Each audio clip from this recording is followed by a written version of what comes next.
인천 초등생 살인 사건부터 부산 중학생 폭행 사건까지 10대들의 범죄가 잇따르며 소년법이 도마 위에 올랐습니다. 잔혹한 범죄에 상당하는 벌을 주려면 보호 조항을 없애야 한다는 건데요. 그런데 이런 주장에는 약간의 오해가 있다고 합니다. 소년법에 대한 오해와 진실, 이소영 기자가 현장 일에서 짚어봤습니다. A양의 손에 이끌려 집으로 따라 들어간 8살 아이는 시신마저 온전히 돌아오지 못했습니다. 가족들이 아이를 찾아 헤매는 동안 A양은 공범 B양과 함께 술을 마시며 태평하게 시간을 보냈습니다. B양이 사람 신체 일부를 갖고 싶어 했다는 이유로 얼굴 한번 본 적 없는 아이의 목숨을 앗아간 겁니다. 검찰은 잔혹한 살인을 저지른 주범 A양에 대해서 가장 무거운 처벌을 내리는 것이 마땅하다고 주장했습니다. 하지만 검찰이 실제로 재판부에 요청한 형량은 징역 20년이었습니다.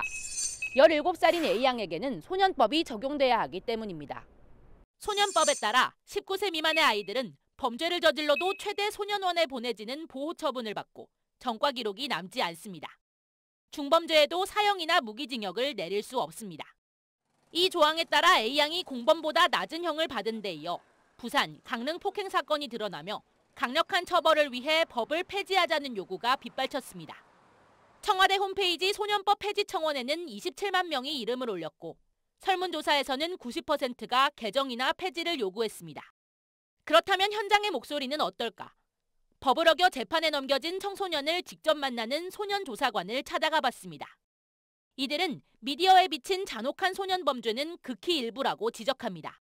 저희한테 오는 사건들은 일단은 보호사건으로 온 사건이기 때문에 강력범죄는 이미 형사사건으로 넘어간 경우이기 때문에 특수한 케이스로 이제 뭐 처벌을 해야 될 아이도 있겠지만 굉장히 많은 아이들이 아주 평범하고 그냥 평범한 우리 아이들이거든요. 아주 사소한 비행으로 여기 오는 경우가 많아요.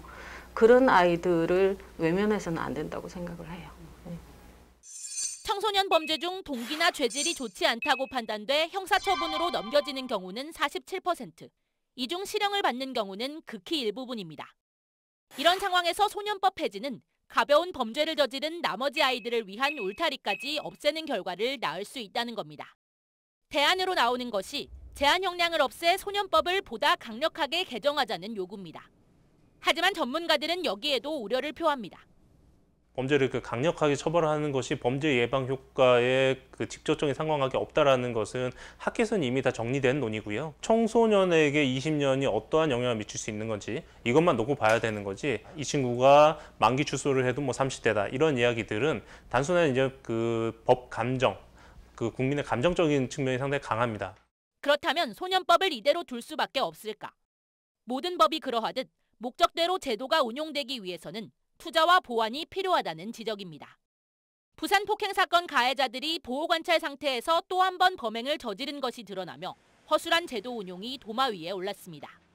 한 명이 130명의 소년을 담당하는 데다 청소년 전문가가 아닌 범죄 전문가로 구성된 보호관찰관 제도를 개선해야 한다는 겁니다.